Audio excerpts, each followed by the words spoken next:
নমস্কার, আপনাদের প্রত্যেককেই ইংলিশ টিউশনে সুস্বাগত। অ্যাট এ লস এই ইডিয়মটা বাংলা অর্থ হলো দিশেহারা, অর্থাৎ অ্যাট ওয়ান্স উইটস এন্ড।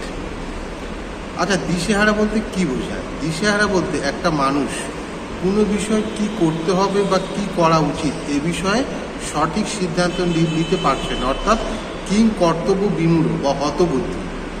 এই রকম পরিস্থিতিকে ব্যবহার করার জন্য অ্যাট এ লস এই ইডিয়মটা ব্যবহার করা হয়। এর একটা উদাহরণ হলো কি করতে হবে এই সিদ্ধান্ত নিতে সে হতবুদ্ধি হয়েছিল বা দিশেহারা হয়েছিল। He was at a loss to decide what to do. এখানে দেখো যে এই বাক্যে যে অ্যাট এ লস এই ইডিয়মটা ব্যবহার করা হয়েছে সেটা বাংলা অর্থ হলো হতবুদ্ধি বা কিং কর্তব্য বিমূঢ় বা দিশেহারা। ধন্যবাদ।